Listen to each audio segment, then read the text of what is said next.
Hey guys, it's Phaedra, America's Divorce Coach, and I am stopping by today to do something a little bit different. I'm going to give you some marriage advice from a divorce coach. You know, a lot of times I work with people who think that they, in fact, want to get a divorce.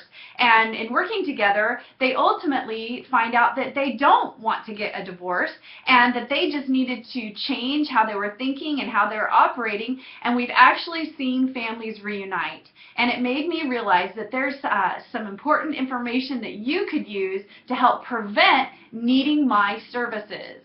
You know, divorce is never easy, and it doesn't happen overnight. You go from being blissfully, happily married, and you end up somehow in the pit of despair, and you can't even believe that this person that you're with is someone that you used to love.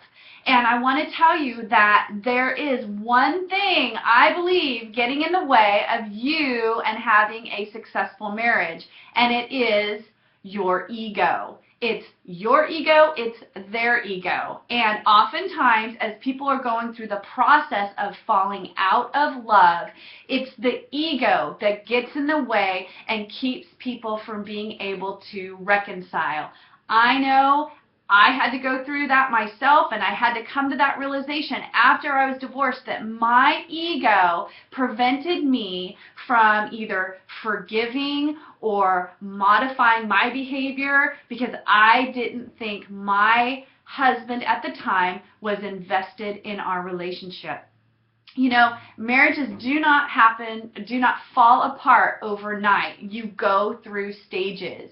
You go through the happily married stage, and then things start to happen, and you get confused, and you get sad, and you don't know what's going on. And then you fall out of that, and you get into more of a depression, where you feel like things are never going to get better, and that no matter how often you seem to talk about it, or you seem to work through it, the old patterns seem to come back into play.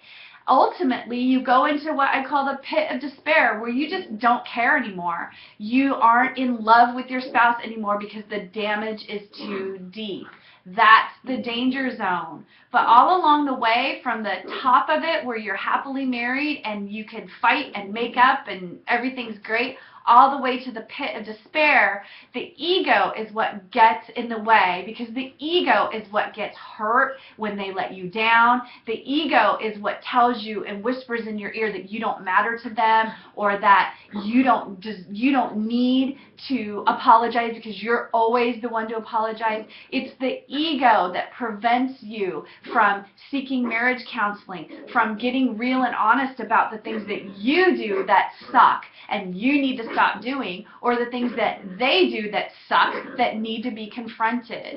So listen, you can prevent divorce. You don't have to work with divorce coaching services, but you need to get your ego in check. So do what you can.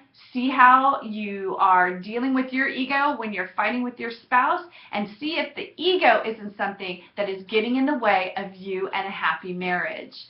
I'm Phaedra, America's Divorce Coach. If you do need divorce coaching services, you can find more information about me at www.americasdivorcecoach.us. Have a great day.